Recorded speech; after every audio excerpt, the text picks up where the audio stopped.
protein has every right to be considered a fat loss supplement because we have enough data to make that claim. More than one, we have a handful of human studies where the only intervention was protein, so we're increasing protein, and the outcome was fat loss. Hi there, and welcome to a new episode of Muscle for Life. Thank you for joining me today to hear from Dr. Bill Campbell on high protein dieting and fat loss, not muscle growth. That's well established. A high protein diet, something around probably 0.8 to 1 gram per pound of body weight per day, is going to be better for muscle growth than, let's say, half of a gram per pound of body weight per day.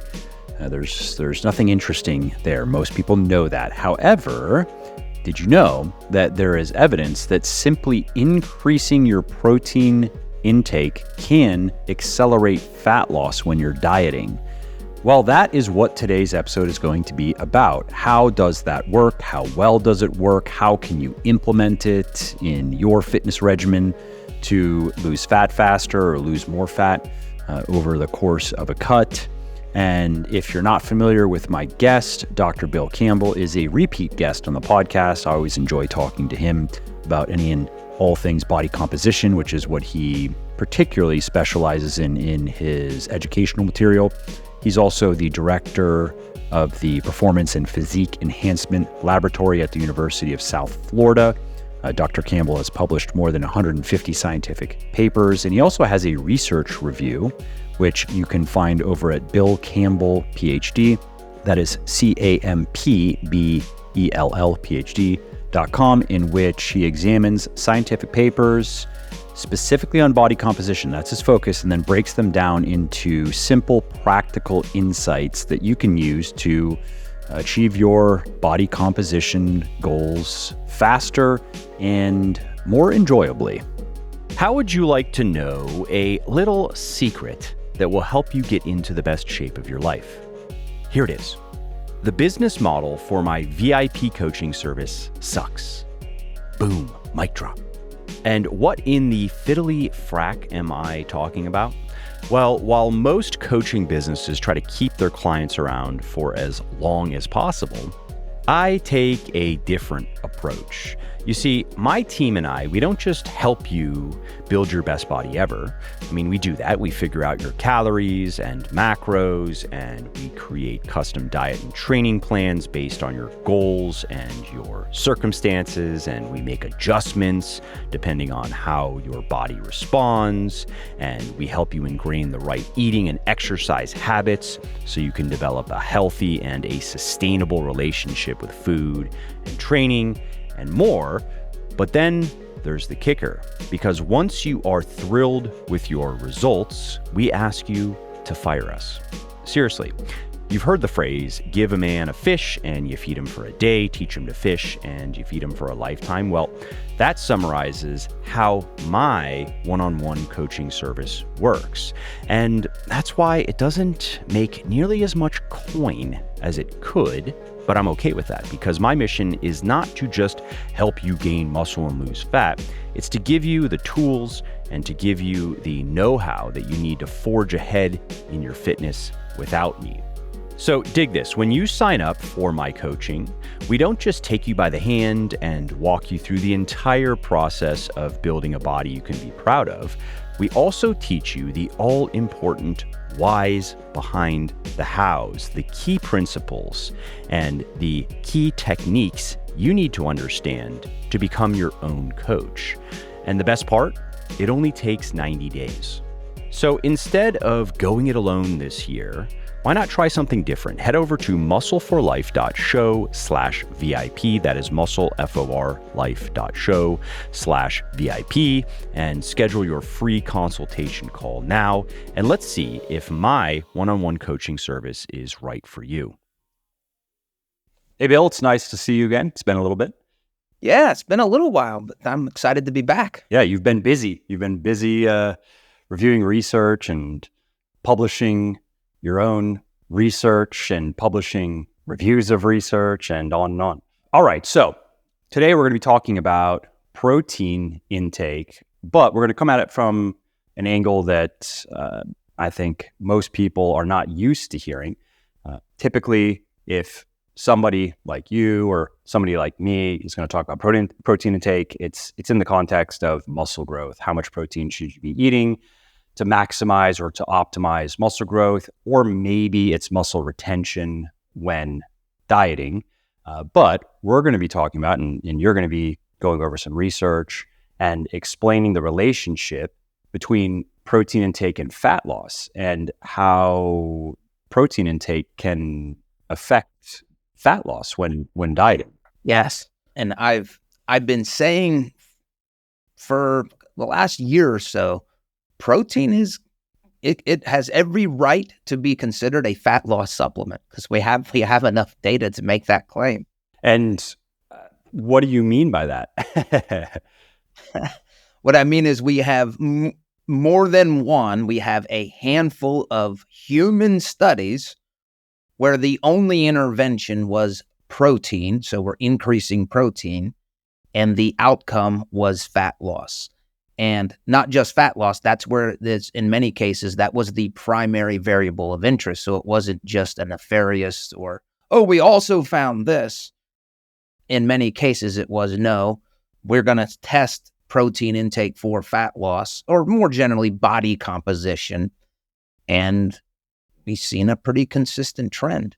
And can you get into the details in this research and what? So people listening, many of them are going to be wondering, okay, is that simply because we know that protein is more filling, for example? So people, if they're told to eat more protein, they just tend to eat less of other things, and that's what created the calorie deficit. Is it that simple, or are there other possible mechanisms in play? Yeah, I think there are other mechanisms at play. So let me do this. Let me just let me share my journey, and then I'll get into some of the studies. So I remember, I'm sure you're aware of this study, but Joey Antonio did a really high protein study. They were feeding people, I think it was like up to 4.4 grams per kg. And it was basically a protein overfeeding study. And the subjects, they didn't really gain any additional muscle mass, lean tissue, but they also didn't gain body fat with all these calories. And I was like, that's interesting because that's a lot of extra calories. And it was like on the realm of like 800 extra calories per day. So I was like, well, that's one study. I don't know. I don't know what I think about that. Like, I need to see more data. Then my research team, my lab, we did our own protein study in aspiring female physique athletes, and we saw something very similar. The study design was a high versus low protein, and the group that we added protein to, on the order of about 250 extra calories per day on average for 8 weeks, they lost a significant amount of body fat, about 2% body fat. And that shouldn't happen. When you increase calories, you should gain weight, you should gain body fat. But it's not what I found. So that was like, okay, now I have data from my own lab. I need to look into this further. And since that time, now I'm more open to the idea of this, and I've started reading other research. So let me just summarize one of these other studies. They had women that were about 30 to 60 years old. So they're, whatever you want to call that, young, middle-aged women. And they had what we call normal weight obesity. And what that means is they weren't overweight. Their BMIs weren't above 25, but they had, of their body weight, they had a lot more body fat and a lot less lean mass than what you would, than normal, than what you would want. Skinny fat is probably what many women themselves, they would say, maybe not about themselves, but that's typically how that would be characterized.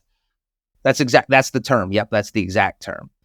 So what the researchers did in this study was, and it was a 12-week study, they divided them into two groups, and they had a high protein group. They said, increase your protein. And they had a low protein group, which basically are a standard protein group. And they said, don't change anything about your protein. And again, this was 12 weeks long, and this was not a dieting study. So they gave them diets that were prescribed to be at calorie maintenance. So maintenance calories. So they weren't supposed to gain weight. They weren't supposed to lose weight.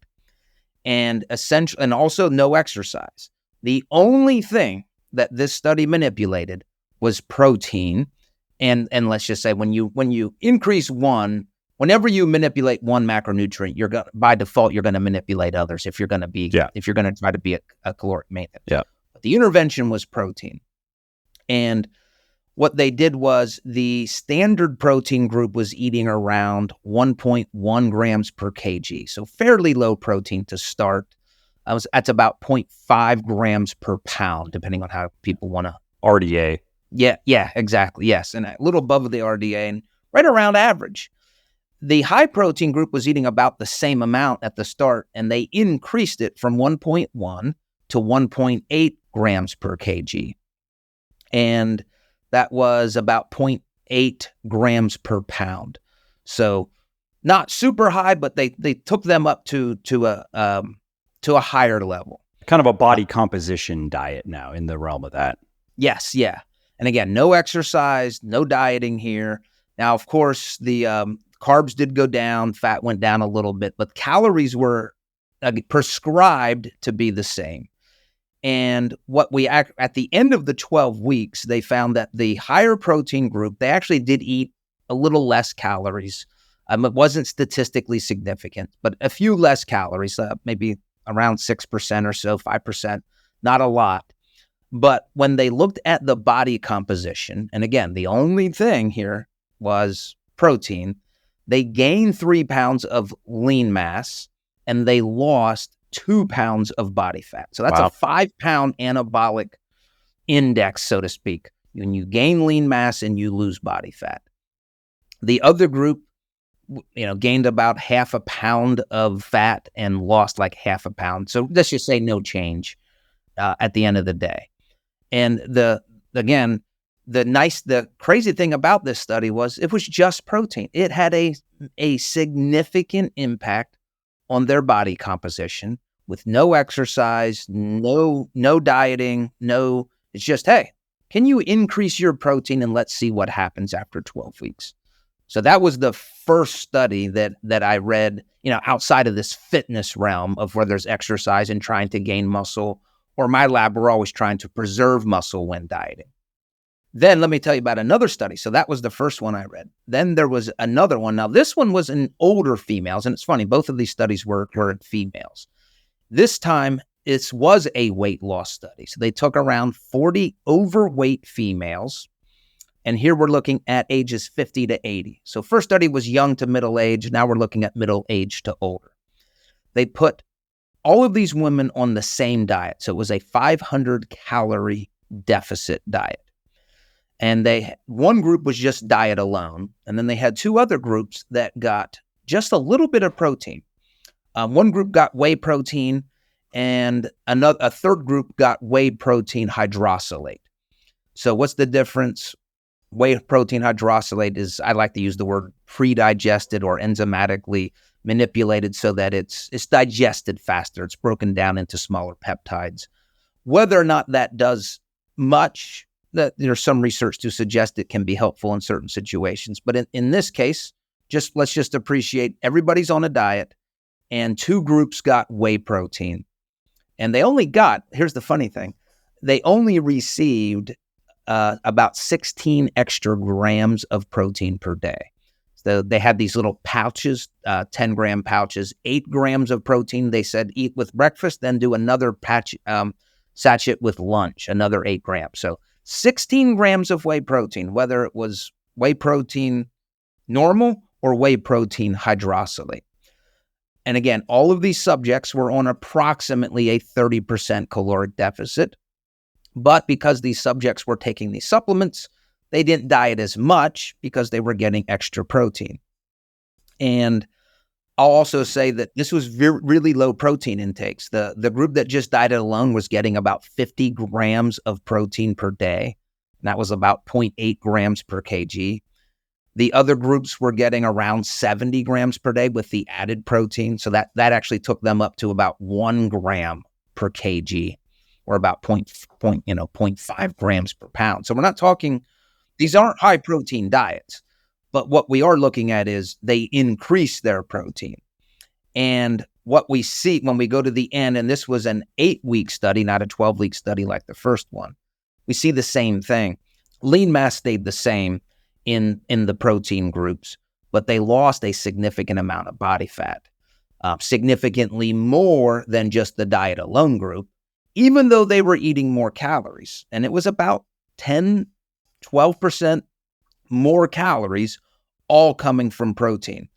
And if we want to get into the details here, the whey protein hydrolysate group lost a little over 5 pounds of body fat.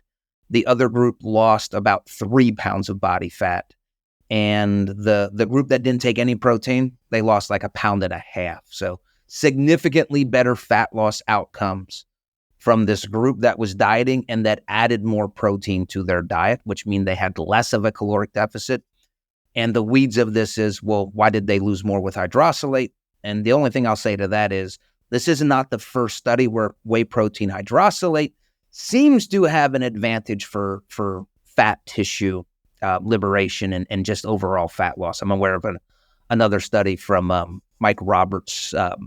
Chris Lockwood did a study years ago looking at something similar with whey protein hydrolysate. So in both of these studies that I've really focused on, these aren't high, massive amounts of protein. What I'm learning is, if you're already eating low protein, and if all you do is increase it a little bit, you're getting a fat loss stimulus. And it sounds like you'll probably gain some lean mass too. I mean, you will recomp through that alone. Yeah, the first study definitely reported that when they weren't dieting. Yeah. The second study, they didn't, but they were dieting with no exercise. So of course you wouldn't expect to gain lean mass if you're dieting, and especially if you're not resistance training when dieting. Yeah. I'm just thinking of, okay, if you take a woman, she's never touched a weight, she's never done any type of resistance training of any kind, and she's skinny fat, and she dramatically increases her protein intake. It sounds like she can expect to lose fat and may have may gain what would register at least as some lean mass. It wouldn't be significant, and she should start lifting weights, but it's just an interesting asterisk. Yeah, but if they're not going to lift weights and all they do is increase protein, I expect a body recomposition effect. In fact, I teach a large class to undergraduates, and this class is kind of geared towards weight management and coaching, essentially. Like, hey, when we have these clients, and one of the points I made was, this is low-hanging fruit. We don't need to do 25 things to help people. If they're coming to us wanting to lose body fat, the first thing we can do is say, hey, let's just increase your protein. Let's replace some protein with some carbs, or replace protein with fat. And then they're not even dieting, but you're going to get a dieting outcome. They will lose fat. And again, I'm saying this from my own experience, even before I was in academia, when I would be working with clients. I saw the same thing. I didn't have research to support it, but I saw, hey, when I give my clients extra protein, not even dieting, their bodies change. So I saw this early, never knew there was research in this. Then I changed, I got into this career, and now it's like, woo, now we're seeing research that validates this. Low-hanging fruit. Easy change to make. It's like, on the exercise side of things, it's like starting with walking. If somebody is very overweight, let's just start with walking, and let's get some of that weight off before we try to get under a barbell. Just that's an easy win for many people. And there are many people who can go right into the gym and start with resistance training, but that's not always the case. Yeah, that's a big hurdle for some people. Yeah. Just like, and I'm always rude to the beginning coaches. They want to change 43 things about somebody. I'm like, don't do that. Keep it simple. Let them drink an extra, a couple of glasses of water a day. Like you said, let's see if we can get their step count. Let's just see if they can monitor their step count. How about that? And maybe give them some extra protein, whether it be in supplemental form or just prioritizing protein from whole foods. Surprisingly, you get a lot of distance out of these small changes. And can you talk a little bit more about how this could be? Because some people might be a little bit confused because they heard that, okay, you have these people who are technically in a smaller calorie deficit than these other people, but because they were eating more protein, they lost more fat, and not a little bit more fat, actually a lot more fat, given the time period, given the amounts of fat loss. And so, question mark. Yeah.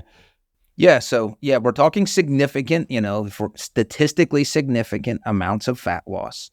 And let me just remind, I also want to say my lab did the study in resistance trained females. So when we look at this in that population, not just women that have that have this skinny fat or this normal weight obesity, and not just women who are older with low protein.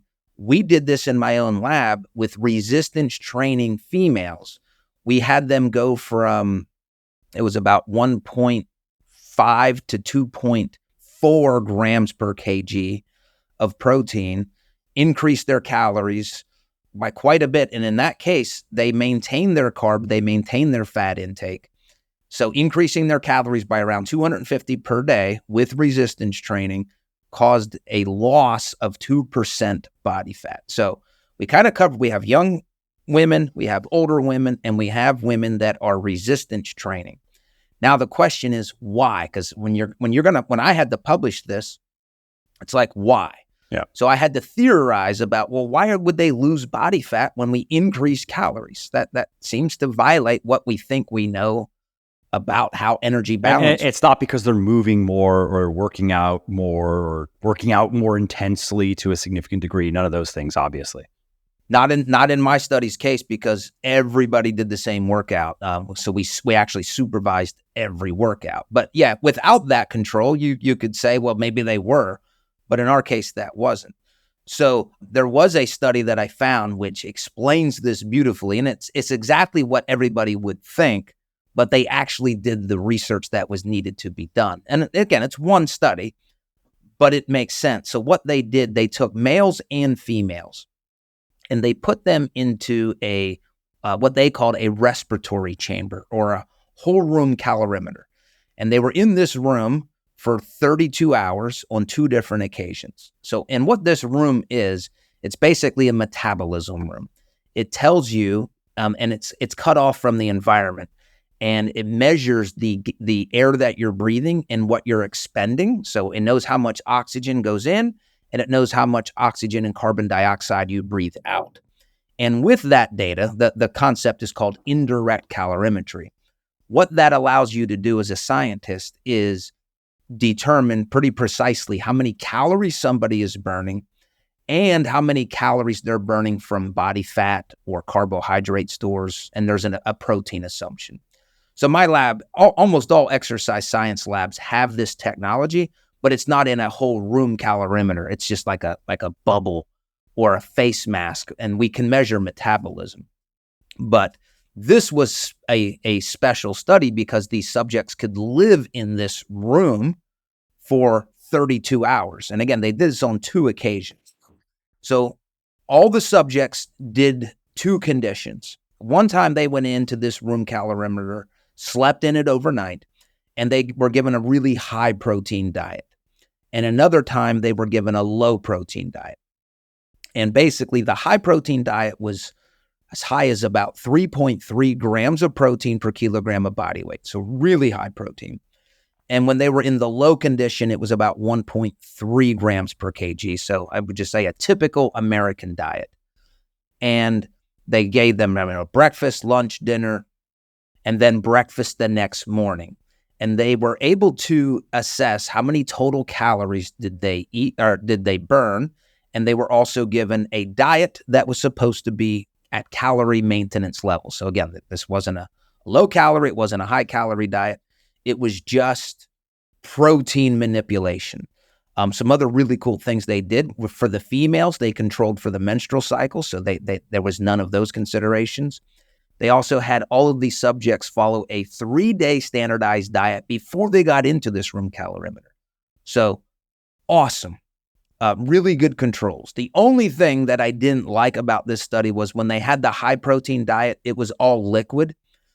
And when they had the low protein diet, it was food-based. But it was still calorie matched. Again, obviously the differences were the carbs and fats. But that was the main limitation that I could find. But I don't think that impacted the outcome of the study at all. And what they did, and this goes back to how I interpret all fat loss research, and it's based on the energy balance model. Do you burn more calories than what you consume? And by the way, I've been on this soapbox for a while. That model, this energy balance model, when you use that to test or to use it as like a framework for how you interpret all research studies, everything makes sense. I know a lot of people just want to be contrarian and say, "Oh, that model's too simple." It's like it works 1,000. Every study that you see with weight loss, that model explains. All right, I'll get off my soapbox on the energy balance model. And I know it's not sexy and I know it's boring, but it explains. The predictive power alone at this point vindicates it. And then of course, for the vast majority of people, at least that I reach with my work, they're people who they just want to get to their goal. They're just normal people. They're not influencers, not fitness influencers or desk researchers. They're just people who want to know, how do I lose this 10 or 20 pounds of fat that I've been unable to lose? And every single one of those people will succeed if they just go with the assumption that you just gave. Just go with me here. Accept this model as true enough, and we're just going to base your diet on this model and watch. Every single one of you will reach your goal. And so for those people, of course, once they experience it for themselves just one time, then in my experience, most of them, they don't care about all the contrarian chatter and the endless hypothesizing, because they would say, well, whatever, it works for me. When I want to lose fat, I just restrict my calories. I use this calculator. I get an idea of about how many calories I'm burning. I shoot for 300 less than that. I make my little meal plan. I lose the weight or I lose the fat, and I move on with my life. And when I'm done losing fat, I just add the calories back in, and look at that. I stop losing fat. I don't need to know anything else. Yeah, you don't need to overcomplicate it. That also though is just it's interesting commentary in the context of today's discussion, because obviously what you're getting to and is not it doesn't invalidate the energy balance model, but what it does validate is that the human body is very complex, and these are some of the things that the contrarians, the energy balance deniers, you could say, will say. They will bring up valid points, or they will say things that are, yes, technically true, like the human body is very complex, and fat loss isn't absolutely that simple. There are other considerations, and what you're talking about today would fit into what might seem like an exception, but it's just getting to, I guess you could say, to use a popular term, it's getting to some of the nuance, but it doesn't mean the energy balance doesn't work.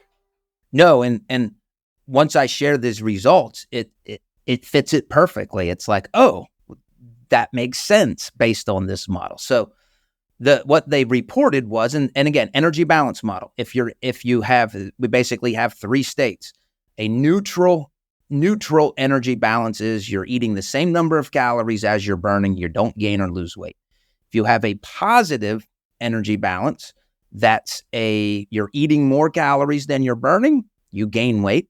And then the third one is a negative energy balance, is you're eating fewer calories than you're burning.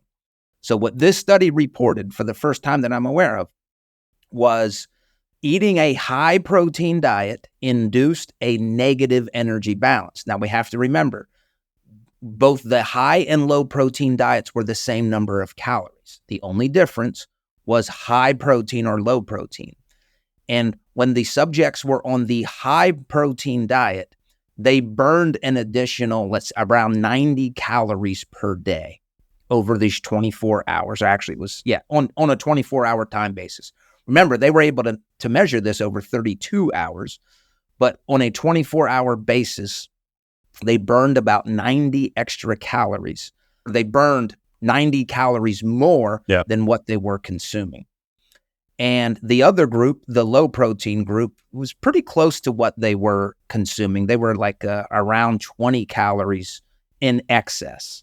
So if you put both of these together, eating high protein or eating low protein, it was about 110 calorie difference that would put you into a deficit, let's just say 100 calorie deficit, just to make the math easy, of eating high protein.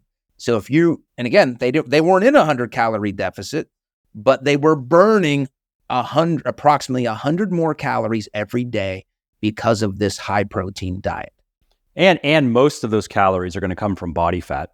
They just will. I mean, that's where the body is going to go that's its first line of energy source. Yes.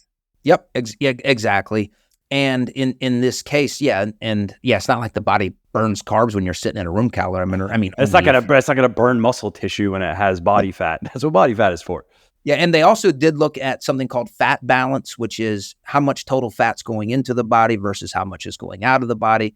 That's not as good of a measure, even though it sounds like, oh, that's the most important one. It's actually not as good as overall energy balance.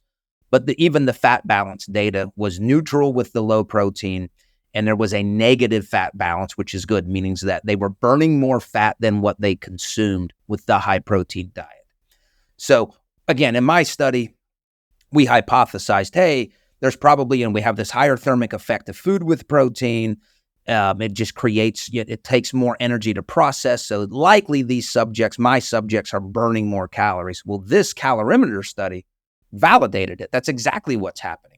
Now, is it enough to explain significant amounts of body fat loss? I don't think so. Yeah, that was going to be my next question. Typically, if I'm remembering correctly, the thermic effect. So yeah, fat's around 2, carbs are around 7, and proteins, I would just say 25, 20 to 30. Okay, so it's 25%, but that doesn't seem to explain, because you still have 75% of that energy that it is not being consumed by just processing the protein. Yes. So yeah, the math doesn't add up completely, but we know that there's at least, why do you lose body fat when you increase protein? Part of it because you're burning more calories because of that. What other things are in play? We don't know. At least I don't know, and I don't think anybody knows. You have any ideas? I'm very, very curious. Well, I mean, if you're burning an extra 100 calories per day, and again, this was with pretty high protein. This is a lot more protein than what most people are going to comfortably eat. You give it enough time, and maybe I should do the math, like how many of those extra 100 calories were coming from body fat stores. It may be more explanatory of fat loss than what my own calculator math in my head would suggest, but I don't know. Until I read this study, I'm even hypothesizing that there was a negative energy balance, or that the body was burning all of these additional calories. One of the easiest ways to increase muscle and strength gain is to eat enough protein, and to eat enough high-quality protein. Now, you can do that with food, of course. You can get all of the protein you need from food, but many people supplement with whey protein because it is convenient and it's tasty, and that makes it easier to just eat enough protein. And it's also rich in essential amino acids, which are crucial for muscle building, and it's digested well, it's absorbed well. And that's why I created Whey Plus, which is a 100% natural grass-fed whey isolate protein powder made with milk from small sustainable dairy farms in Ireland. Now, why whey isolate? Well, that is the highest quality whey protein you can buy, and that's why every serving of Whey Plus contains 22 grams of protein with little or no carbs and fat. Whey Plus is also lactose-free, so that means no indigestion, no stomach aches, no gassiness, and it's also 100% naturally sweetened and flavored, and it contains no artificial food dyes or other chemical junk. And why Irish dairies? Well, research shows that they produce some of the healthiest, cleanest milk in the world. And we work with farms that are certified by Ireland's Sustainable Dairy Assurance Scheme, SDSAS, which ensures that the farmers adhere to best practices in animal welfare, sustainability, product quality, traceability, and soil and grass management. And all that is why I have sold over 500,000 bottles of Whey Plus and why it has over 6,000 4- and 5-star reviews on Amazon and on my website. So if you want a mouth-watering, high-protein, low-calorie whey protein powder that helps you reach your fitness goals faster, you want to try Whey Plus today. Go to buylegion.com/whey. Use the coupon code MUSCLE at checkout and you will save 20% on your first order. And if it is not your first order, you will get double reward points, and that is 6% cash back. And if you don't absolutely love Whey Plus, just let us know and we will give you a full refund on the spot. No form, no return is even necessary. You really can't lose. So go to buylegion.com/whey now. Use the coupon code MUSCLE at checkout to save 20% or get double reward points. And then try Whey Plus risk-free and see what you think. And so then, what are your thoughts as to the practical implications of what we've been talking about here? So I imagine at least some people listening are thinking, so when I start my summer cut, that summer is coming. Just if you need to lose some of the winter fluff, and you want to be beach ready by summer, you're going to have to start soonish. But they might be thinking, okay, so typically, let's say I'm around 0.8 grams of protein per pound per day when I'm dieting. Should I bump that up significantly just to try to lose fat faster? Well, someone's like, I don't care. I'll eat 1.5 grams per pound per day. I like protein. That's not a problem for me. Right now, I'm at the point where the way that I'm interpreting this and explaining it, you get the most fat loss benefit from protein when you go from really low amounts and you increase it to moderate amounts. Like that seems to be where the biggest gains are made. If you're going from a moderate to high, I think there's going to be some benefit. And again, that's where my lab's research would point into this, but it's almost the same thing with what we know about protein and trying to build lean tissue. The more and more you eat, the less and less of an anabolic stimulus there is. So the less and less of a benefit. I think we're seeing the same thing with fat loss. The biggest gains are people who are deficient or who aren't eating much. Let's get them to at least an average level, and we're going to see the biggest gains there. So that's my practical outcomes. Yep. And might another use case, so to speak, be in the case of overfeeding? So let's say there's just going to be eating more food than average for a period of time. If we could make a significant portion of that surplus protein, might we be able to minimize body fat gain over that period of overfeeding? Oh yeah, I believe so. So I'll say something that gets some of my scientist friends I'll just say upset, gets their pants in a wad. I'm not aware of any study where you increase protein where the subjects are resistance training. So they're fit, they're resistance training. And if you just increase protein intake, I've never seen a study where body fat is gained. And again, this goes back to my study, Joey Antonio's study. There's a study out of Mike Roberts' lab and some military cadets. So in my mind, if you're resistance training, I don't know if you can overeat on protein and have any concern that you're going to gain body fat. And could you explain briefly why that is? Because again, no, other than if you're resistance training, all of these extra calories are going to fuel the maintenance of this extra tissue or potentially building new muscle tissue. And again, we're not talking a lot. You're not going to keep gaining muscle year after year. It's just not going to happen. If it was, I'd be huge. So you'd be 3 times your size. But we also have to look at a lot of these calories are going to be expended through energy expenditure. We have the room calorimeter study. So the way that I verbalize this is if you're going to overeat on protein. I don't see a downside. Now, again, are you going to gain extra muscle? No, I think once you reach a certain threshold, you shouldn't expect greater gains in muscle hypertrophy. Once you get past a certain threshold, I don't think you should expect greater losses in body fat. But if you're struggling with hunger, and you need more food, get it from protein. I have no evidence to tell you that you will gain body fat. And just for people wondering, okay, how do you go about that in actual practice? Because if you're going to enjoy yourself, let's say you're on vacation where it's the holidays, and you're not going to just be drinking Legion Whey isolate shakes 5 a day or something. But you still can think with, okay, so you're at a restaurant, and if you want to order wherever you want to order, just order wherever you want to order. But if you're in the mood for a higher protein meal, maybe it's a steak, and yes, that's going to come with fat, and they're probably going to put butter on it, and that's fine. There are other calories, but that might make it now a predominantly, or at least it's a high protein meal or some version of that. If you were to mostly eat that way in these instances of overfeeding, then you could expect less fat gain than if, let's say, those meals were typically low protein or very low, and it's just a bunch of carbs and fat. Yeah, like a milkshake. Yeah. Yes. Yeah. You're going to have a different body composition outcome. Yeah.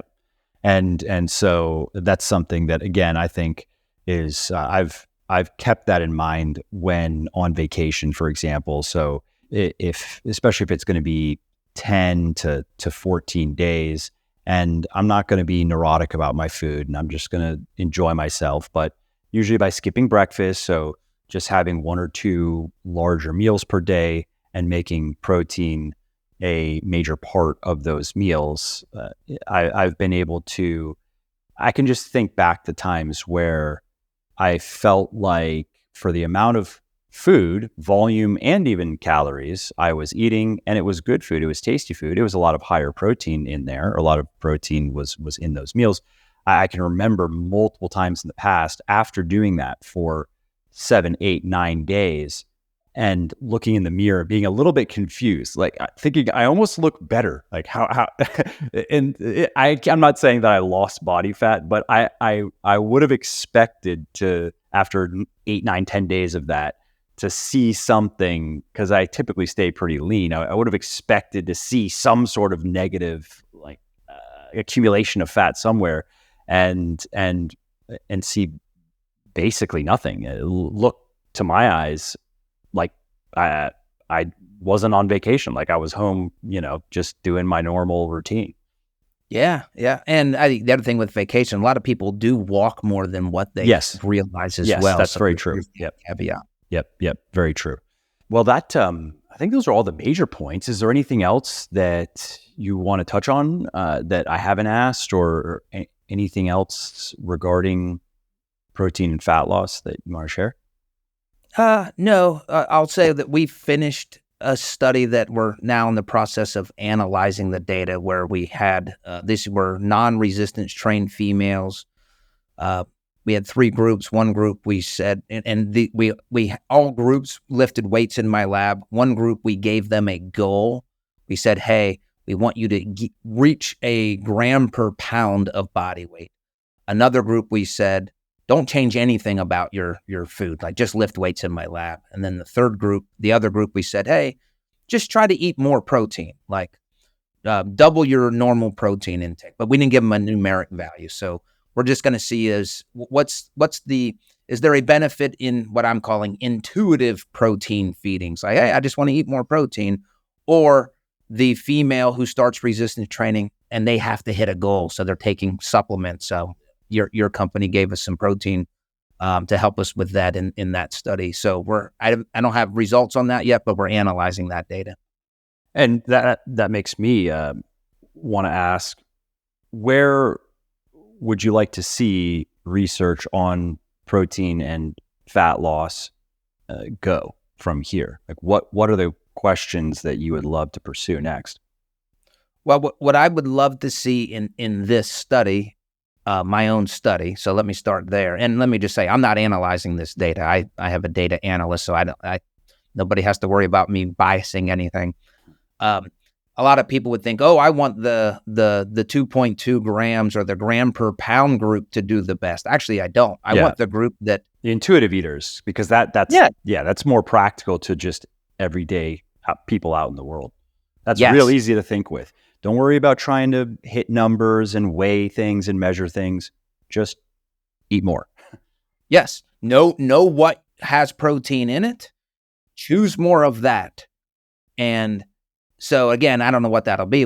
Maybe they'll get a gram per pound. I don't think they will. So I would like to see, research that's more of what I just said earlier, like practical stuff, like those other studies where they just gave them basically a protein supplement for breakfast and lunch. The other study, they said, hey, just increase protein, no exercise. Now, again, you throw resistance training into this, and that's when your body changes quickly. Within months, your body changes. So yeah, that's where I'd like to see the practical findings. And my lab's also doing a what do you call it? Protein sparing modified fast. We're gonna do that in older females or females are in menopause age. There seems to be a lot of weight loss resistance in that age, so we're gonna kind of do a very aggressive diet. Take out the sledgehammer. That's essentially what we're doing. Like, is there any benefit to this? Like, and for people listening, this is where you eat basically nothing but protein for a period of time. So think of it could be anywhere between, usually I think it's around 150 to 200 grams per day, at least in some of the research I've seen in the past. Maybe that's more with men, but you try to eat protein and basically nothing else. That's exactly right. Hopefully we're going to try to submit this for approval tomorrow. That we're going to give these females 1.6 grams per kg or about 0.75 grams per pound of protein and nothing else, or as little of extraneous or tag-along carbs and fat as possible. And we're asking them to walk 6 hours per day for 4 days. So it's only a 4-day fat loss intervention. They're going to come back, 7 days later, a month later. So it's going to be a much longer study. But yeah, we're taking the sledgehammer, so to speak, for only 4 days. And what will happen? Like, how much fat will be lost? And there was a similar study done in males with obesity. We're just transferring this to a different population. Interesting. One other question that you may already feel like is answered enough, but I thought I would throw it out there for protein and fat loss, is this point of, you had mentioned that going from low protein to higher protein has this clear effect, but of course you wouldn't expect that going from higher to very high would just increase the effect linearly. There is going to be a point of diminishing returns, just as we see with anabolism, with muscle hypertrophy. I wonder though, and this is something you may already you're much more familiar with this research than I am, but I do wonder if there is, let's say, going from 0.8 to grams per pound per day to, let's say, something like 1.2 grams per pound per day, which may be appropriate for, let's say, a natural weightlifter, maybe a natural bodybuilder who's now lean, who's in that phase going from 10% to 5% and really trying to retain as much muscle as possible. My understanding, at least, and based on research I've seen, is that's probably a good idea, and that doesn't necessarily apply to the everyday dieter. However, might there be additional fat loss benefits in a jump from, let's say, a typical high protein 0.8 grams to a very high protein kind of natural bodybuilder cutting deep in the game 1.2 grams per pound per day? Yeah, I think there are. For muscle, no. I think once you get past 0.8 grams per kg, and you go higher, I'm not aware of evidence to suggest you're going to gain an extra muscle. 0.8 per kg or pound? So 0.8 grams per pound. Okay. I like 1.6 grams per kg. Right. Maybe one day we'll all live in the same units of measurement universe. I think But we're gonna have to get to world peace first. yeah, good luck on that. Sign me up. I'm on board with that. Yeah. But so going above 0.8 grams of protein per pound, above that, I wouldn't want to give anybody false hope. Oh yeah, that's going to give you greater stimulus for packing on extra muscle. But I do think there is a benefit for fat loss, or I mean, we can say body composition. Yeah. Interesting. Yeah. So I would be curious what that effect size looks like. Is it significant enough to make that actually, instead of taking, because currently it's kind of a tool, again, it's more for a natural bodybuilder. At least that's when I see very high protein intakes recommended by evidence-based people who know what they're talking about. It's usually the natural bodybuilder, and it's the guy or the gal who's trying to go from lean to super lean, basically, and trying to minimize muscle loss. But it's not typically recommended for anyone else. Certainly not just a fit person who's gonna cut 15 pounds of fat to go from kind of athletic to lean, or 10 or 15 pounds, whatever it takes. And although they certainly can get there and do totally fine with 0.8 grams per pound per day, they might get there a little bit faster. And, coming back to even this 100 calorie per day effect that you had mentioned earlier, which doesn't sound like much, but if you think about it, from just saying this for the listeners, if you think about it, if that were consistent for a month, that's almost an extra pound or so of fat that's lost per month. And typically when you're dieting, you're targeting a pound of fat loss per week. That's just kind of an average for a lot of people. If you have a lot of weight to lose, sure, you can lose more. If you're very lean, you're probably not going to lose a pound a week, or you're going to suffer.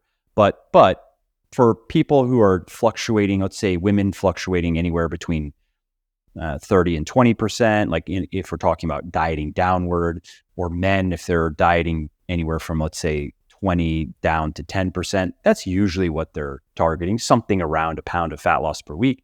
And so you're looking now at, you're losing an extra 20% of body fat. So you're looking at, by just increasing those calories by 100 per day. And so that also means you're shaving 20%. And if it were a little bit more than that, let's, for simple math, we could say 25%, but you're shaving that time off of your diet phase too. So again, to keep simple math, let's say normally that diet phase is going to be 12 weeks. Well, you could, what if you could get there in 9 weeks? I mean, that doesn't make a huge difference, but if all you had to do was eat a bit more protein, I bet you a lot of people would say, sure, I'll do that. I can cut 3 weeks off of my diet. Great. Yeah. And what's the downside here? There is no downside, because you're also helping to preserve your lean mass if you're otherwise tempted to cut protein for, just chasing calories. So true.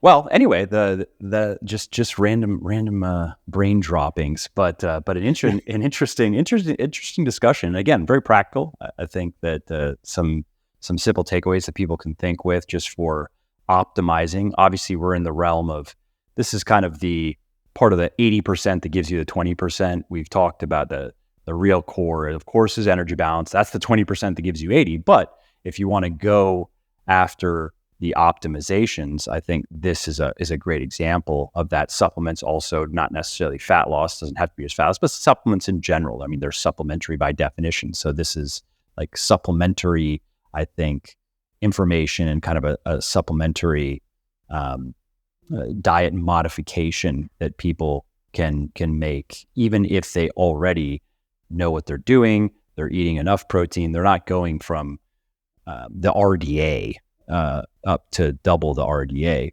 So that, I think that this was very interesting, and I'm curious. You got to let me know what comes of this study that you are currently analyzing. Yes, no, I definitely will. I'm excited to see the results myself. Yeah. So yeah, why don't we just wrap up with where people can find you, find your work, find your research review? Because if they're still listening and they liked this discussion, then they're going to like your research review. That's for sure. Yeah, so my research review is I summarize 2 studies every month, solely focused on fat loss and muscle building. Every study we talked about today, I previously summarized them in my research review. Oh, and I think you're going to like this. What I have coming out next month is I'm summarizing a study on DNA-based diets, personalized nutrition. Yeah, I've written and spoken about this.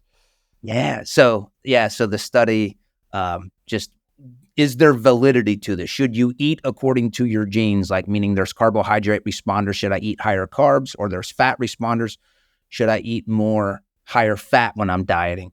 And then the other one is a study on spot reduction. And that one, I'm telling you that I'm summarizing a study that I didn't think existed or that was shocking to me. So spot reduction and DNA-based diets next month. Thank you for mentioning my research review. If anybody's interested in this, $7.99 a month for these 2 studies. I bring in experts like you. You've been an expert contributor before. My website to look at this is billcampbellphd.com.